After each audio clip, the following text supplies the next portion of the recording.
Hi everybody and welcome to the video and live streaming show. My name's John Lacey and I'm joined as always by Sam Proof. Today we're going to be talking all about video gear for beginners. So what are the things that you might already have access to? What are some things you might want to invest in as well? So stay with us for that.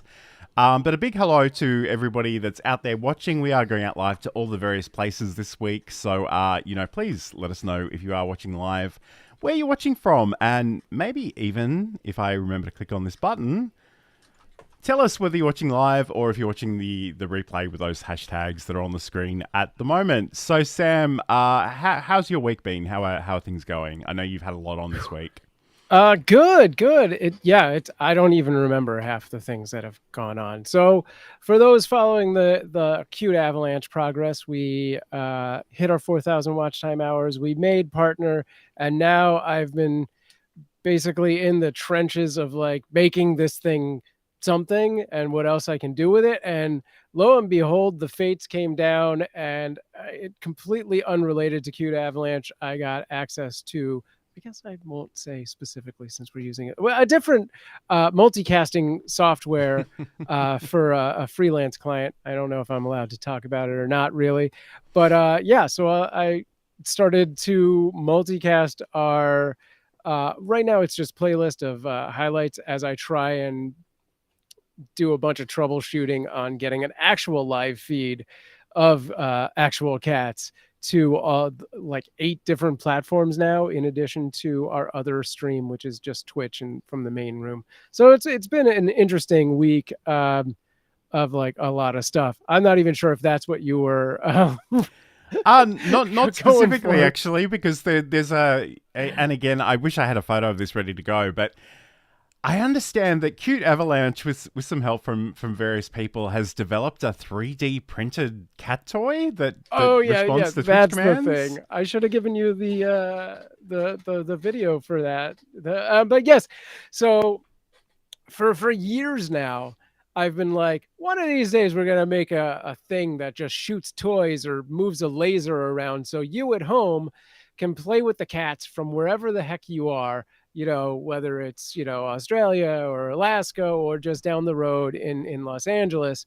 And sometime last year, literally like a little over a year ago, I presented this to a friend of mine at another friend's birthday. And I was like, I know you do a little more techie stuff than I do. Like I'm nerdy on the interface side, but he's actually got a 3D printer and some, soldering skills and things like that.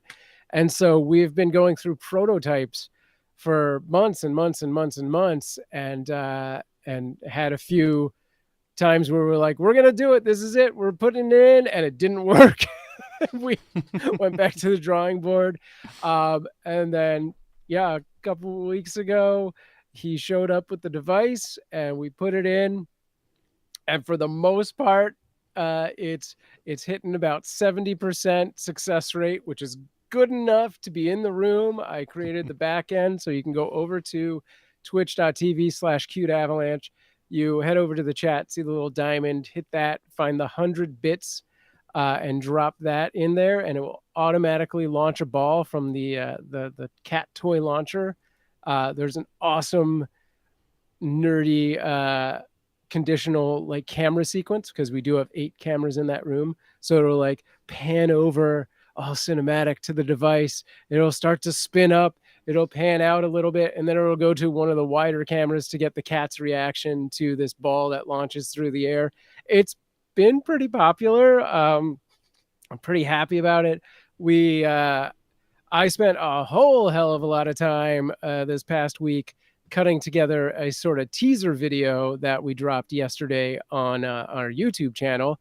I also did this as a video premiere, which, looking back on it, it was a 1-minute video basically. So maybe not the ideal media to use for a YouTube premiere. I have a feeling it would probably work better with something where you're actually in there longer and can have almost this kind of interaction, even though it's just chat. But it was an interesting experience. I hadn't done one of those before, so it was cool to see how that worked. The video got a decent response, which for VODs over on that channel, anything over two dozen is a decent response. Mm-hmm. Hopefully in time it will catch fire and do a little more.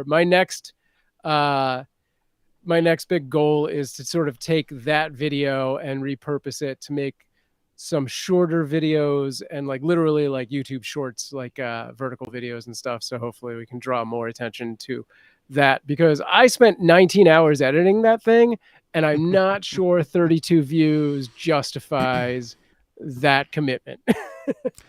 And it's interesting. I think it probably would be better served in that short form vertical format, because I think so. it's very not subtle, shall we say. Like, No, it is very in your face. There are explosions. You're screaming into a microphone that's not even plugged in. We need to have a talk about that later. But anyway, there's a lot going on, and it is very entertaining. But I think, to be honest, I haven't done a lot of research, but the idea that you have this interactive cat toy via Twitch chat, like, it just seems so unique. Like, that's got to capture the imagination of people, I'm sure. Yeah, I mean, yeah. I think that is one of the things that I have always been the most inspired by with live streaming, especially in the last 5 years when this kind of technology started to become available, is to create those interactive things. So like, back when Mixer existed, and Mixer, I think, was really sort of on the forefront of creating that, because they had this whole MixPlay dashboard, which gave you not just the ability to link these sort of interactions from chat to a chat bot, but they gave you sort of a UI that you could design. Like, you could color the buttons different colors and make them bigger or smaller and stuff like that. And nobody's replicated that, which is, I think, just a missed opportunity. But I've done several things like this where, you could, and a lot of streamers do this sort of thing where there's a chat command and then like a cute GIF shows up on screen, or a funny, like, clip from a film as a GIF shows up, things like that. And there's more and more extensions and plugins out there that let you do things like throw a tomato at the video, the streamer, and things like that. But, I was working at Mob Crush. We did board games where we would be playing, like three of us, and then the chat as a whole would play, a fourth character. Or I did a 24/7 8-bit digital Christmas scene, which ran for the entirety of December. There was like an 8-bit digital like fireplace with stockings and tree lights and things like that. And depending on the time of day, the light would change and people could come in and hit some of those mixer buttons that would like roast a hot dog on the fireplace or burn evidence, things like that. It was very Christmassy, burning the evidence. But yeah, I think that's what has always been sort of my forte of live streaming, is finding those sort of interactions that are cutting edge, if you will. Yeah. Mm-hmm. Yeah, no, that's great. And it's interesting because not that you asked, but like it's been a really long week for me, and I must admit I'm trying to do all the things, but I really probably just need to catch up on some sleep. But we do want to actually make some changes to this show, and I do have the podcast going. I don't know what's happening with LinkedIn. I get the feeling that because it's fairly American centric, and you guys are in the summer season, people just aren't there at the moment. It's you sort of see the tumbleweed going past, but I think that's across all platforms. I've noticed a dip everywhere. Yeah. Mm-hmm. Yep. So anyway, we're Sam sort of alluded to one of the changes that we're probably going to be making, but we're going to have some other things too. So I guess, as always, if you do have some ideas for the show, we'd love to hear them. So let us know in the chat, whether you're watching live or watching this later on. That would be awesome. So this is the video and live streaming show. In just a moment, we're going to start talking about video gear for beginners. So stay tuned. Constantly training our cats every interaction that we have with them. Mm-hmm. So when Johan would get on my counter before, this is 10 years ago, before I was the cat expert that I am now, Johan would jump on the counter. What was the first thing I did? I'd say his name, Johan.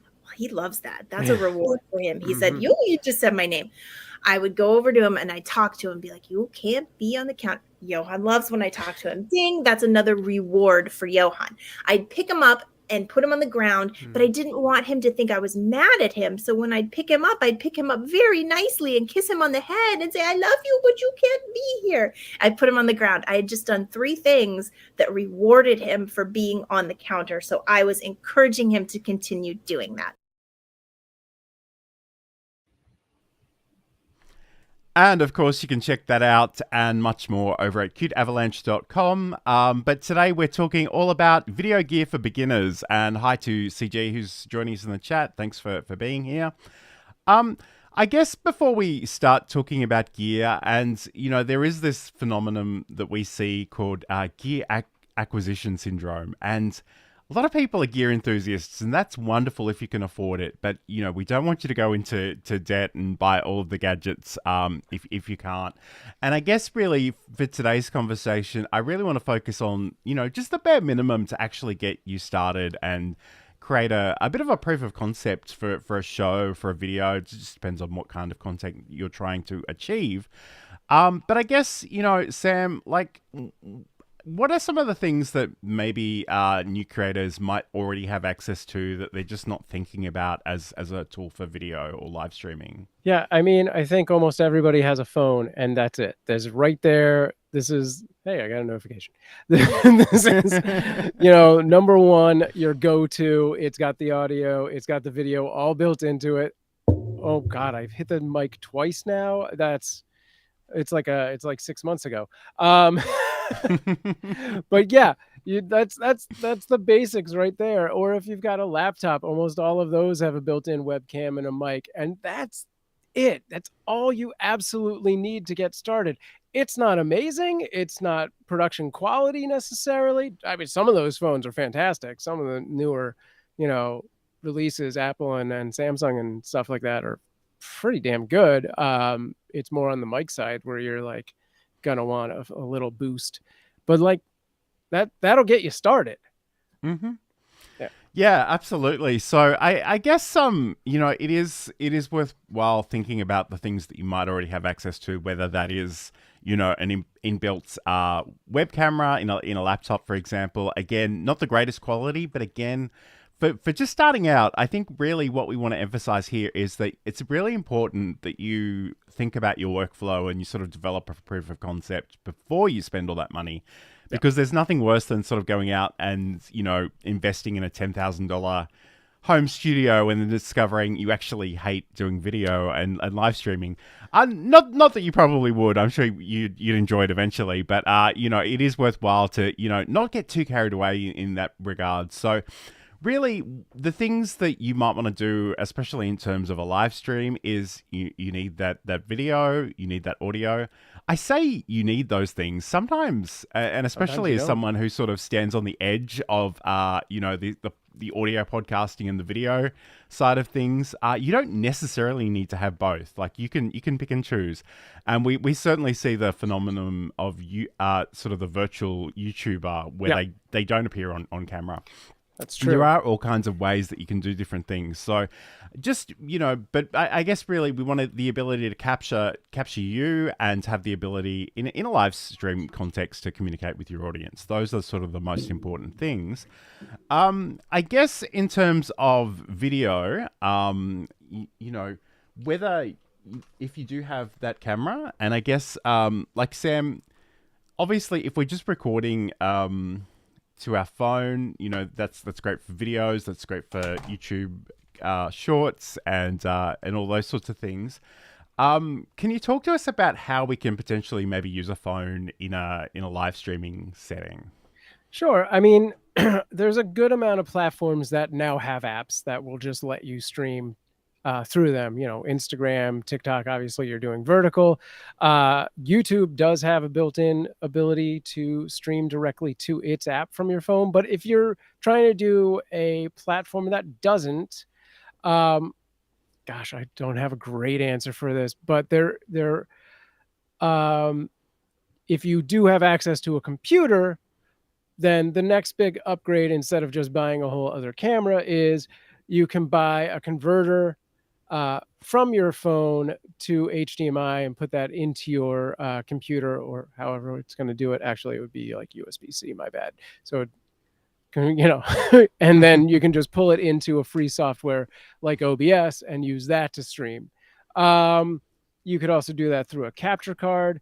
So you have something like the Elgato Cam Link or the HD60. This is the HD60S that if you're watching live, you can see. And those run around $100 and some. So at that point, it actually might be cheaper to go and get a webcam, if that's a necessity for you. If there's other reasons to bring your phone into your computer, like you're doing mobile games, then that's the only real option. Absolutely. And just a quick hello to Claire, who is lurking as she's inclined to do. So I guess, there are different pieces of software that you can sort of use to capture things from your phone. But I guess getting back to the other part of what Sam was alluding to, and I feel like we're going to... we've actually...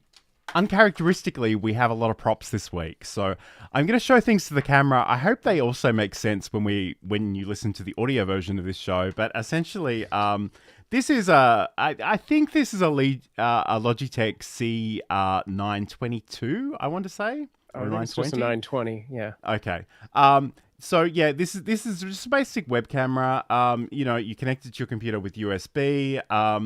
It's actually fairly decent quality, and it is. Yeah. I think it's a little bit over 100 Australian dollars. But it's actually the thing that I sort of started with when I was streaming most recently, like in the last couple of years or so, and that actually works really, really well. So the thing, and we'll talk about this. In fact, we might talk about this now. I'm rearranging the schedule as we go. The thing, obviously the quality of your video input is one thing, but also the lighting is another important factor, because whatever device you're using, it's actually what it's capturing depends a lot on how well you're lit. And I guess, and I feel a little maybe hypocritical for saying this, because I have some very, very expensive Elgato key lights that are lighting me up right now. But again, to go back to where I started, I actually had that webcam that I just showed you a moment ago, but I also had just a desk lamp which had a posable neck, which I got from Bunnings here in Australia, which is sort of, I think, like Home Depot in America. Oh, okay. And essentially, like it just an LED lamp. But the great thing about it was I could sort of position what it was shined at. So, I mean, it was shining directly on my face, and that helped me show up on video really, really well. It was kind of like staring into the sun if I had a really long meeting.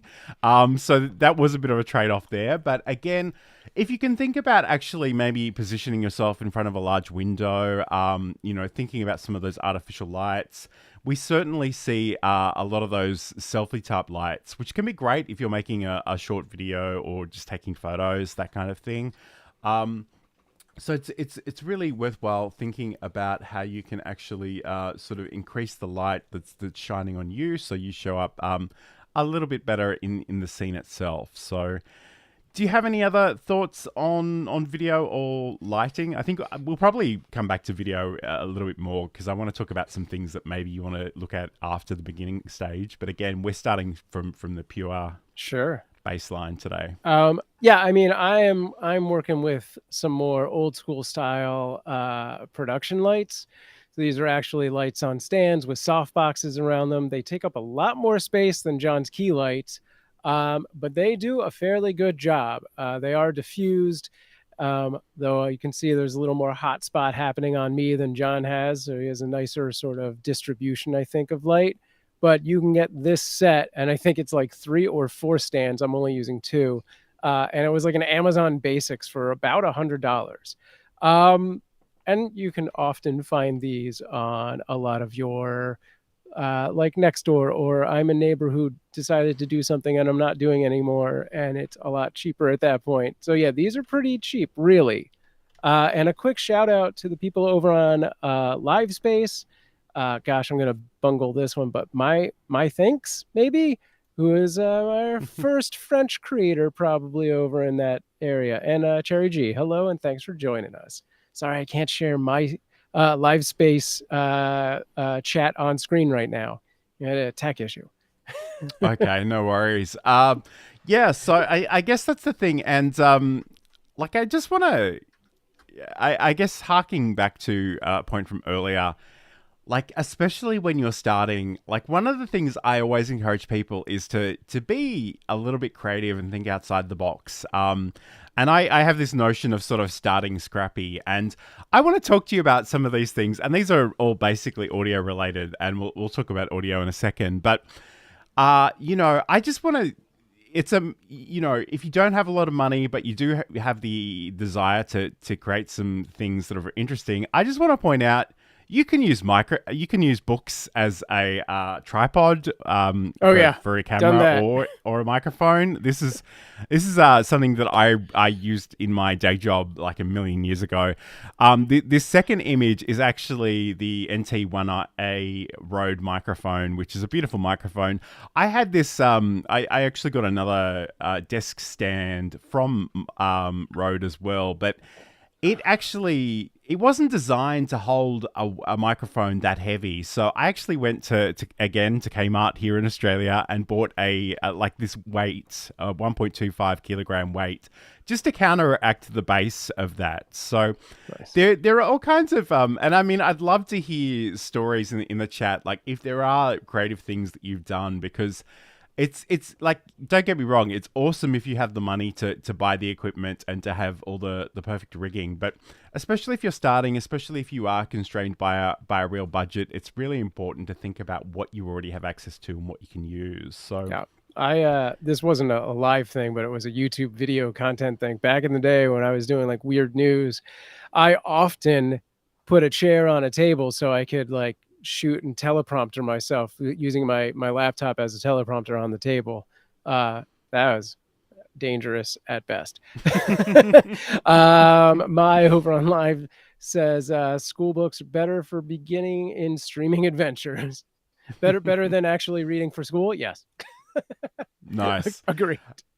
And that's a great point, and I feel like we're going to jump around a little bit today, but that's okay. We're just having a bit of a chat with everybody. But one of those things, whether you're using your phone, whether you're using your webcam, whether you're using an integrated webcam in a laptop, like Sam alluded to a moment ago, you do kind of want to think about where that camera is positioned. And especially if it's constrained within the laptop, it's really tempting to put it on your desk and wherever it's aimed at, it's aimed at. Again, I don't know if I would, depending on how expensive your laptop is, I'd be a little careful about stacking it up on all of the books and having it at a weird angle. But certainly, when it comes to your phone and your camera, there are a whole bunch of mini tripods, and these are actually things that that I have a lot of these. I don't use them all the time, but when I do need to use them, they're really handy. This one's kind of a bit of a pistol shape, and I've got a whole. Yeah, I was like, that one's just a gun. Actually, don't use guns as your tripods. So basically, like, and in fact, I think I've got to reposition this down here, like depending on how I want it. But essentially, like, you know, you set it up, you can have it on the desk. This one I think is actually broken, so I don't use this anymore. But it's I kind have of more two of of the those gorilla that are pod. broken. Yeah, they don't. So I have a different bendy one that I like a lot better. Oh God, so it's a little bigger, a little chunkier. These also have like a head that removes the whole device. So like that comes out and slides in more like a real tripod. I don't think the one you have, it just screws on, right? And these are pretty good. I got a bunch of those early on and they're just everywhere. I wish I had thought to bring out my other tripod. I got a great little tripod for my birthday. It was about as big as the garden hose, I'm going to say, one that you have. But I recently found out, because it's designed for your cell phone, that it unscrews and the bottom screws into a traditional tripod mount. And I was like, that's friggin' fantastic, because now I can have that, you know, at a normal standing height if I need it. Nice. But that is, again, for a cell phone and not just a normal camera. But there is there's a wide variety of accessories that you can get for relatively cheap on Amazon that'll convert X to Z and whatnot. So you can basically make all of your tripods other things. And I guess the brilliant thing about these mini tripods, and it's funny, I say I have a whole bunch of them because, it's amazing how often you'll need a slightly different height. And Yes. sometimes, adding a few books or boxes or things underneath can help, but sometimes it's just still not great. But the brilliant thing about these is that they are very, very cheap. A lot of them will actually come with an additional accessory to hold your phone. Yeah. And they're kind of extendable, so it doesn't really matter too much what kind of phone you have. I guess, like, especially the only thing I would say, and again, it's becoming a bit of a thread throughout today's show. If you do have expensive equipment, look after it and don't take too many risks, because I mean, I've seen people do things with DLSRs and things like this bendy tripod, and they're connected to a fence or something, and I'm like, oh, just if that goes wrong, that's like $5,000 worth of wrong. So just be careful. This is actually, I found that I had the thing I want. So this is one of my favorite things, which is a quick, so that's a tripod screw at the top, and this just goes into a hot shoe. So wherever you would mount your flash on your camera, and then you can do like, an additional thing here to put like a phone mount on it, or you could put a light into it and stuff like that. So you're just extending what goes on there. And there's a bunch of frames that work with those as well. So you can make a pretty, cool little setup for relatively cheap. Our friend from France asks, do you think smartphone was the best gear for launch, the first stream, or just share content and create? I think smartphones are something that just about everyone has, and it's got all the things you need.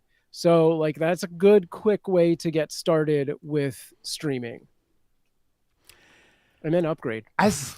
Yeah, I mean, it probably is a good starting point. It's funny. This is one of those topics where I think a lot of people fall into one of two camps. They're either totally a mobile creator, they're a phone creator, or they're a desktop creator. And I must admit, I am 100% a desktop creator, and there have been times where, like, I want to maybe stream to Instagram, and I do it on my phone. And I look, admittedly, I have a Motorola Android phone.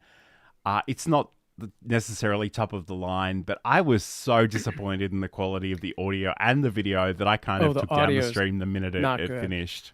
Yeah, and I guess and we'll talk about audio next, but again, I think if you really are at the very beginning of your journey, like, it almost doesn't matter how you get started. The important thing is that you do start. You start building towards something that is going to work for you as a process, and that you can refine not just those technology skills, but also those presentation skills. Yeah, and go on. No, it's fine. You go.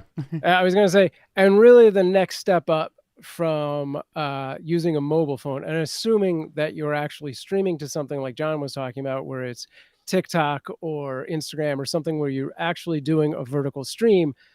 This is our favorite software, is OBS.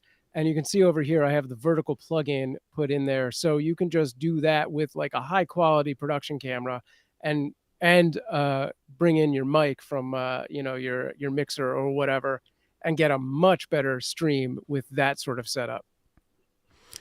And interestingly, the Atom vertical plugin, which is what Sam was showing in OBS Studio, a recent version of it came out with its own vertical virtual camera. And I was I don't know why anyone would use this. And I kind of asked the question of Atom, and they were like, the only way to really stream to TikTok on a computer is to use TikTok's software. And if you wanted to operate your stream out of OBS, you have to sort of do that in OBS and then use that virtual camera in TikTok software to do that. So it is there's a few different things to unpack there, and it's probably not the place I would recommend a beginner start necessarily, but it's good to know that there are those options that you can grow into. So let's talk about audio, because I think it's really tempting to be excited about the things you visually see, but I think it is important that people can hear you and do hear you well. And again, as someone who's not necessarily a complete beginner, I have invested some money in my audio setup. And I mean, I'm happy to talk about that as well. But I think if we think about some of the options that we have for microphones more generally, and again, this is particularly focused towards a desktop creator type of atmosphere. Although that said, you can certainly get USB-C microphones that go into a phone, so those are worth exploring too. But I guess the trend that we've been seeing a lot lately, and it's funny, I had something else on my screen, so I didn't see Sam show the box, but I'll get him to do that again in a second, because let's talk about it. So let's talk about your microphone first, and we'll talk about microphones more generally. Oh, we're going to talk about the phone microphone that we were, or the iPhone microphone that we were about to gloss over. No, well, let's do phone. that. Yeah. No, let's stick with desktop for now. So this guy is, gosh, I don't even know. It's a Samsung Q2U. Q2U. Yeah, and it's fantastic. I don't remember what the price point on this one was, but it does not break the bank. I think John knows more about this microphone than I do, really.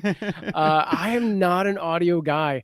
So I'm like, you tell me, I do it. It's a dynamic microphone as opposed to one that is going to pick up sound from just every possible port on the phone.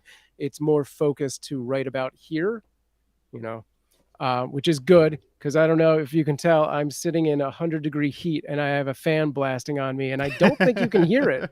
So that's I certainly can't hear it. So that's amazing. So yeah, and again, I should say, and I'm not picking on Sam, but I literally have qualifications in audio engineering, so I know a little bit more about this than Sam.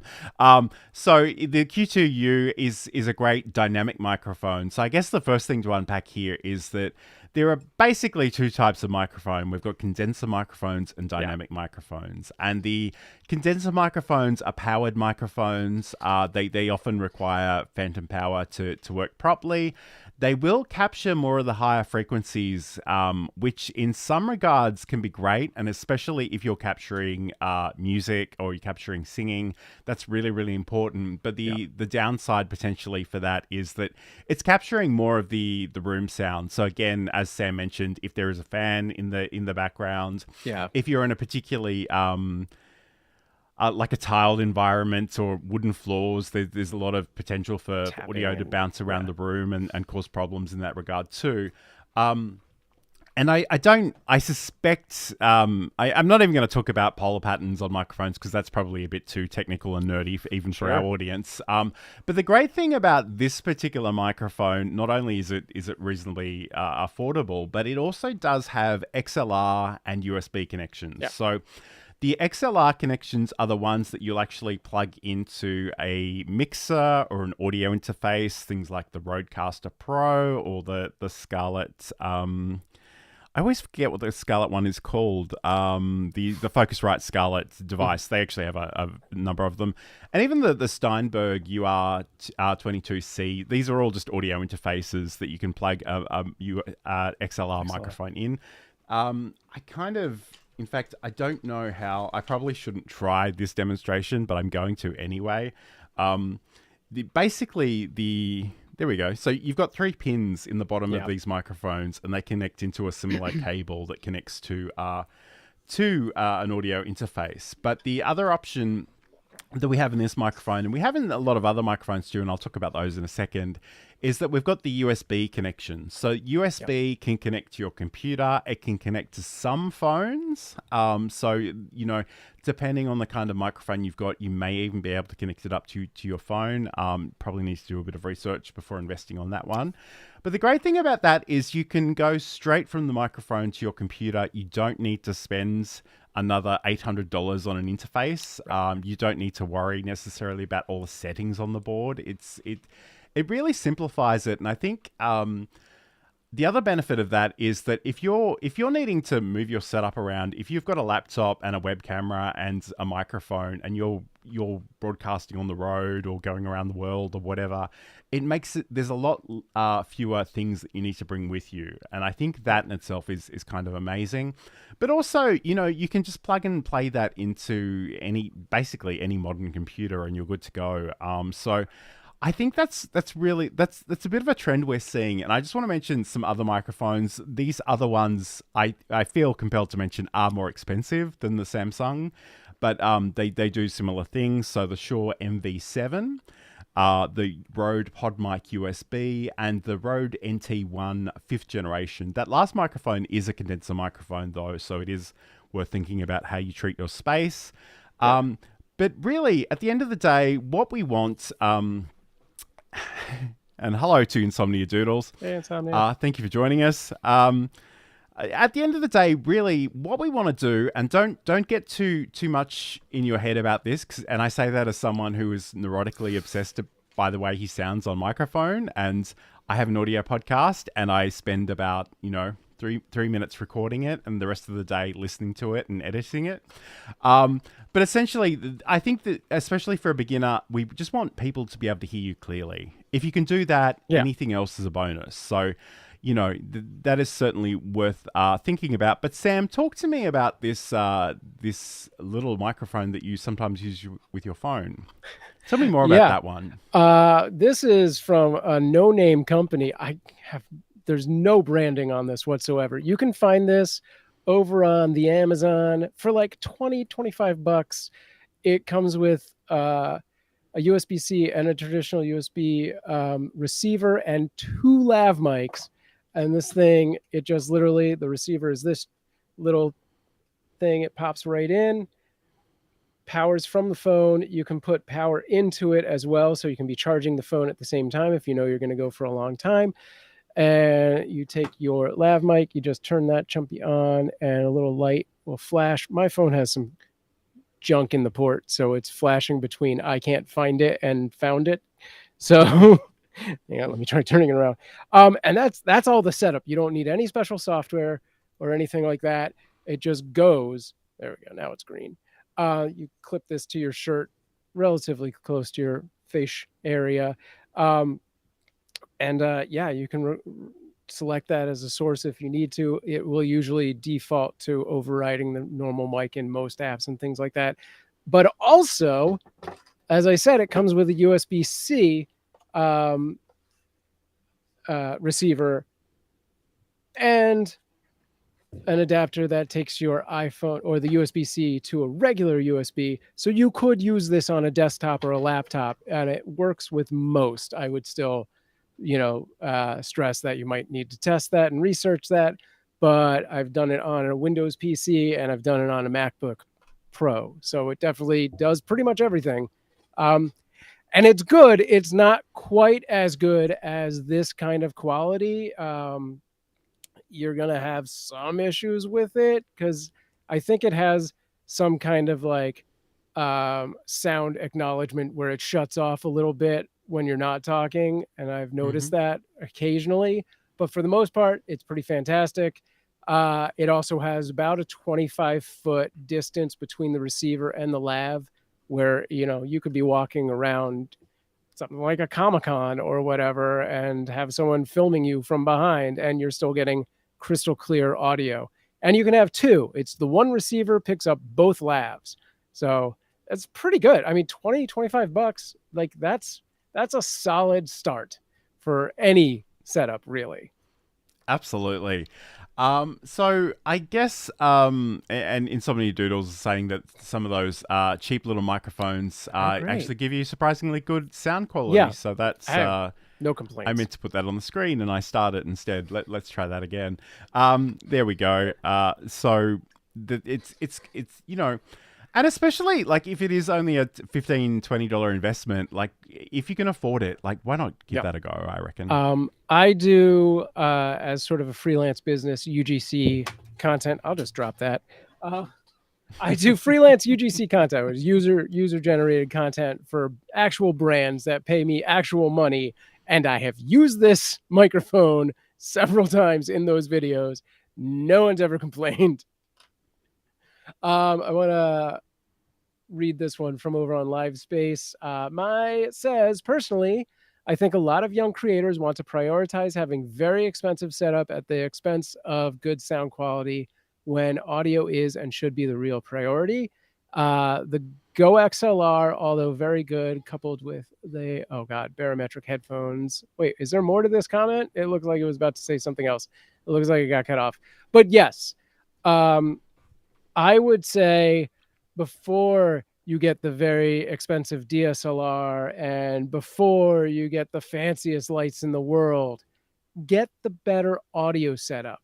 When we deal with live streaming and video, people are pretty forgiving about bad lighting and not great camera. And they're a little less so than 10 years ago. But if you have bad audio, they're gone in 10 seconds, like a tenth of a second, actually. So yeah, audio should be the first investment and I think anyone makes. That's my personal assessment. Sure. And I'd love to actually hear from people in the chat. Like, what are you using in terms of video, audio, lighting, and accessories? But I guess one thing I did want to call out was that, and I've alluded to the fact that I've got this Logitech web camera. I don't know how obvious it is from the screen, but those things on the side are technically audio inputs. Yeah. But the problem is you really don't want to use them because there's a really good chance you want your camera to be some distance away from you to capture all of you, but you really want your mic relatively close to you. And I know sometimes people, and myself included, have been a little bit self-conscious about how much space a microphone can take up in the context of a live stream. And I've literally done things with green screen covers for my microphone and chroma keyed it out. Yeah. But the problem was when I did that, I needed to be too far away from the microphone and the audio quality suffered. So it was a bit of a novelty. And I was talking to somebody about this on Twitter yesterday, and like, it was great fun, but it didn't solve the problem for me. And I think in a lot of ways, it sounds far too simple to be useful, but 9 times out of 10, if you can move the microphone closer to you, then that'll fix a lot of problems. Definitely. Okay, so Insomnia Doodles is giving us a gear update. I do want to come back to your other question too, but video. So the Logitech Brio with 4K, the Blue Yeti on an arm, and I have a green screen that pops up from a compact base, but I hardly use it. The Elgato, yeah. Green screen. It's like a reverse film projector kind of thing. Yeah. Nice. It's funny, and like, even when I was on somebody else's stream recently, because if it's not obvious, I'm in front of a green screen 24/7. Like, there's nothing interesting worth putting on video that's behind me. It's literally the side of a bookshelf and a door. So I'm always in front of this green screen, and it's funny how many people are like, but green screens are really hard. You never light them well and properly. And I don't know, like, I don't know if I've just fluked out, but I've not had a lot of problems with it. Like, it works really well for me. I think the software has gotten immensely better in the last 3-5 years. I used to try and do green screen all the time, and that was like, 10 years ago, 15 years ago, and it was a pain in the butt. But also, I don't know that I had quite the same quality of lighting. Green screen is back in the day was something where you definitely needed dedicated lights to A, the green screen, and B, the person you were lighting. And now, like, the game has changed. It is so simple to green screen. Like, you can, you can green screen pretty much anything. Like, you don't need green to start with. It could be any solid thing. And not to continue to talk about my UGC, I have teal walls in my house, which are good enough. But we also have like cat shelves, which are a different color of teal. Like one's dark, one's it's almost like what John has for his background, and then the other is sort of my coffee cup, if you know it. And I will use that as my green screen for like these freelance videos I do and pop myself out. Everything that was in that cute Avalanche video where I'm really in your face doing the monster truck rally ball launcher was shot on that. Mm-hmm. Yeah. And it's, again, like, I don't know, and I think you're probably right. I think the software has improved a lot. And I think a lot of people, like, especially if you have a day job where you're in Zoom or Microsoft Teams, a lot of that software has its own version of a virtual background, but it does such a crappy job that I think it's just ruined the reputation of green screens everywhere. But I've literally done stuff with green cardboard in the past, and it's worked pretty well. And I guess like for me, like I can just press a button and like I'm suddenly in the middle of my software demonstration. And shameless plug here for my podcast, and this is Build a Presentation Muscle. I'll put a promo for that in a second. But essentially, like, I love the ability to put myself in the action, and I couldn't do that as well if I didn't have this set up. So I want to keep going with thank you, Insomnia Doodles, for sharing so much, because I want to unpack some of this because I think it's amazing. And again, I don't know if our friend on the live space can offer some more insight, because that sounded really interesting too. But Insomnia Doodles writes, I have a dual monitor set up currently, but I prefer 3 monitors for a very smooth streaming experience, especially when gaming. I won't put this next one up just because it's super long, but it is indeed a pain to set up the green screen, and I don't like having a picture-in-picture camera style, which is why I started using a VTuber avatar recently. You get the green screen effect of a transparent background behind the VTuber, but without the bonus. And as an added bonus, I don't have to worry about my appearance. And I must admit, it's funny because I think both Sam and I are very much video people, but I kind of made a conscious decision when I did my audio podcast that it was only going to be audio. And I got to tell you, I put my hoodie on and I talk with my hands in a way that I would feel really self-conscious about while on camera. And I just love not caring about, not having to worry about how I look when I record those. Right. It's amazing. But so I totally get where you're coming from in Insomnia Doodles. That's great. I was going to say, if I could VTuber myself, I probably would, because then I wouldn't have to worry about shaving or getting dressed. Although, I guess the counterpoint to that is we are seeing all kinds of cynical, awful AI crap lately. Yes. And I just, like, for me, just show up as yourself. Like, no one is judging you as harshly as you're judging yourself, for starters. Like, nobody's, unless you're a supermodel, no one's coming for the eye candy. They're really coming for you as a person and your content. So this is a little bit more advanced, but I'm really curious if Sam has some thoughts on this, because it's not something I've done a lot of. But Insomnia Doodles said, have you guys discussed audio mixing software yet? I want to brag about how helpful Voice Meter Banana is, especially if you have the virtual audio cable A and B. We really haven't. I personally have a mixer. I think John also has an actual mixer. So I have a Zoom H6, and my mic goes into that, and that goes into the computer, into OBS, and that's pretty much all she wrote. I haven't really played around with a lot of audio software. It is interesting because I have the Rodecaster Pro, like the original one, and it's as an interface, it lets me bring things in, and I've got different sound pads that I can play. But depending on how I go live, like at the moment, because we're coming through Restream, like just the stereo output of that is what you hear. Whereas if I was streaming from OBS, for example, I actually use the OBS ASIO plugin to get really granular about which audio inputs I have on which scenes. And it also has it's a relatively new feature, and I think it's actually still officially in beta, but in OBS, they do have the application audio as its own thing.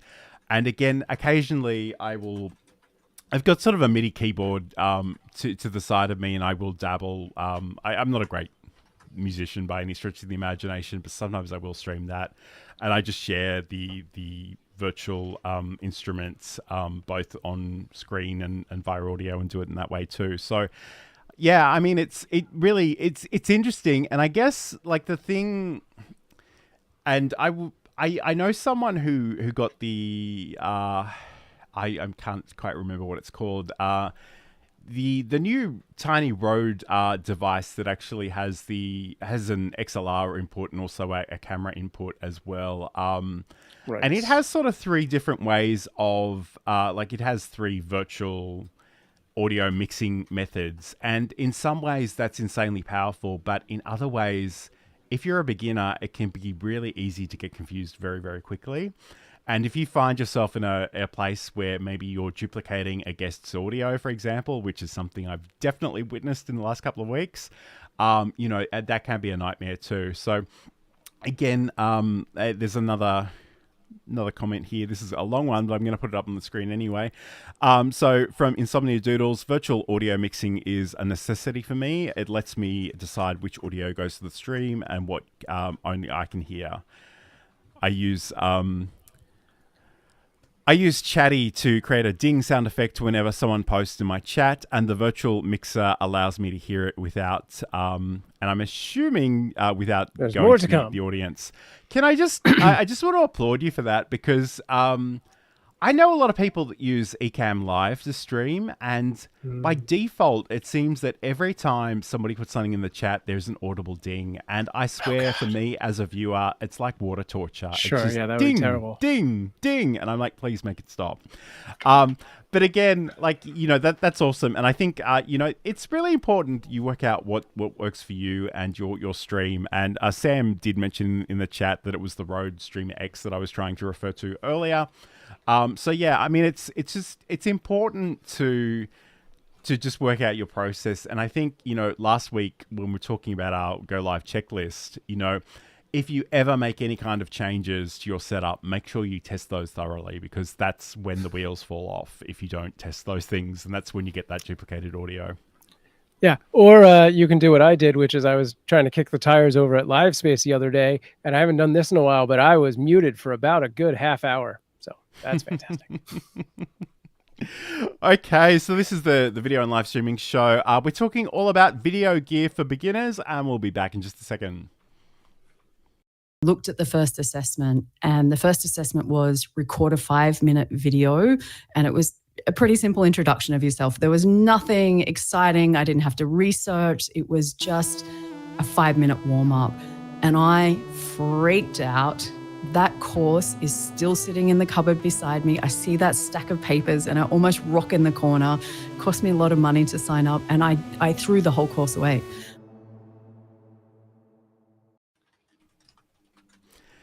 And that's a bit of a promo for my audio podcast, Build a Presentation Muscles. So all about, really learning how to communicate and express yourself.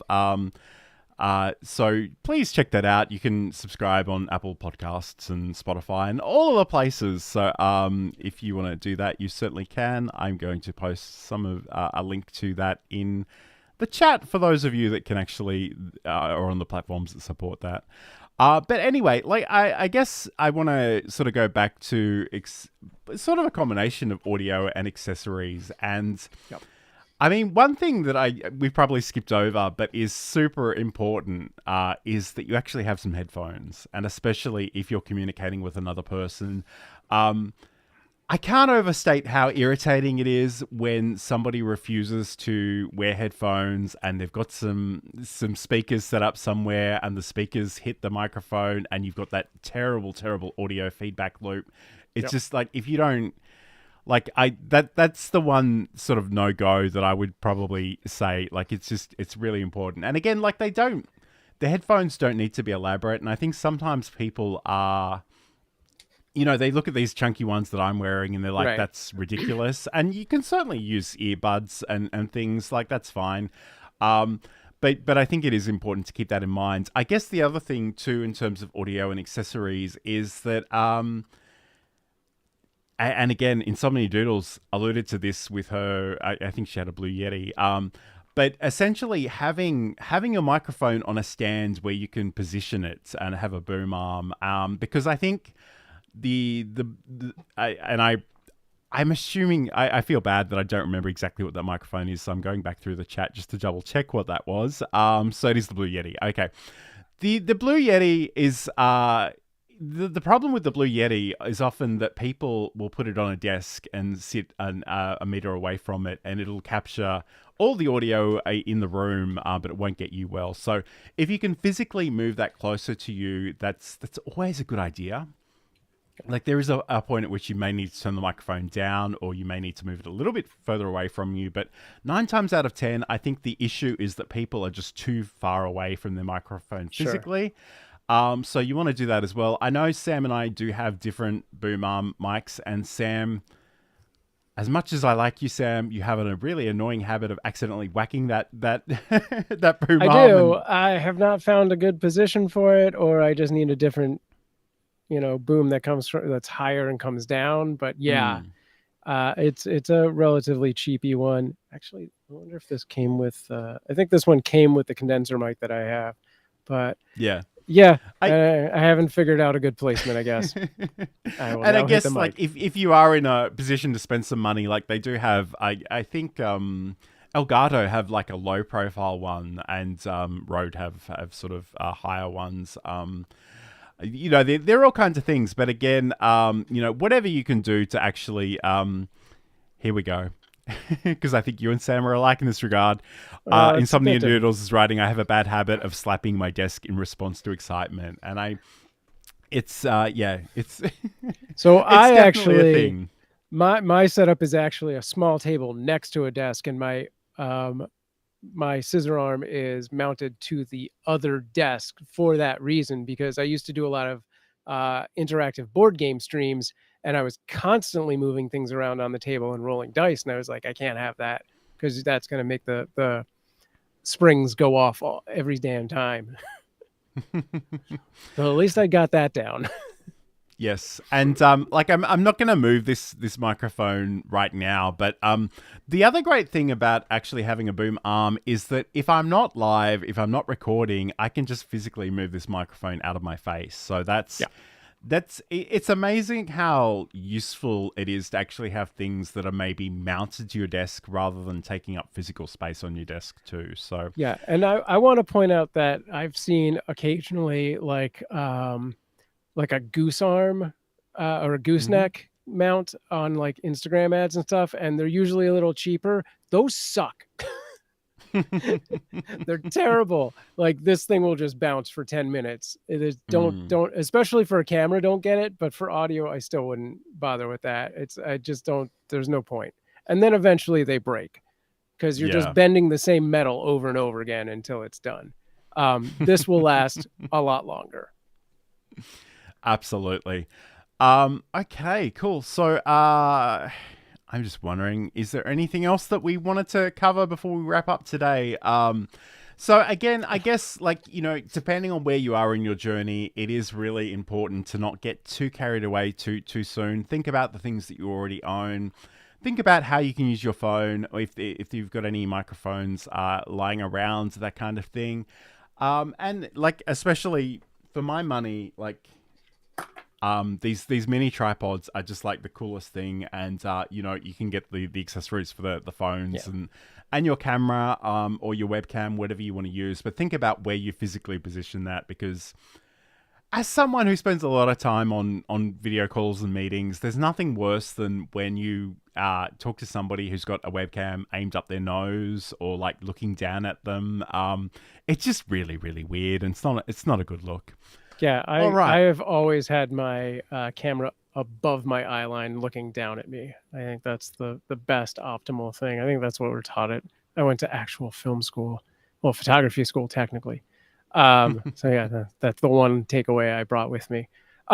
We mentioned this briefly, and we were talking mostly about hardware, but software-wise, get OBS. It is free. It might be a little intimidating, but come back and we'll tell you how to use that, or find our archives on how to use that. That is going to be your best friend going forward in streaming, is that software. Absolutely. All right. So Sam, where can people find out more about you and what's your content and all that good stuff? Yeah, you can find all my links at samproof.tv. I'm pretty much Sam Proof on everything except TikTok, where I am official Sam Proof. But for the most part, you'll find me over at Cute Avalanche. So go to cuteavalanche.com and find those links. Nice. Okay, and if you want to catch up with anything I'm doing, you can head over to johnlacey.com. I've got lots of videos and tutorials and the podcast and stuff. So I'd love it if you could check those out. Incidentally, and I feel like I don't mention this enough, but I do have a YouTube channel and I don't mention it enough, so I'm going to mention it right now. But if you head over to @LearnLivestreaming on YouTube, I'd love if you could check it out and hang out with me over there. that would be really cool. So thank you for joining us, everybody. Today, it's been great, especially the people in the chat. That's brilliant. And again, if you're watching this later on as the recording, please let us know with that hashtag Team Replay. That would be really awesome. But until then, have a great week. We'll be back roughly the same time next week. So keep an eye on those invitations wherever they go out. And we'll talk to you again soon.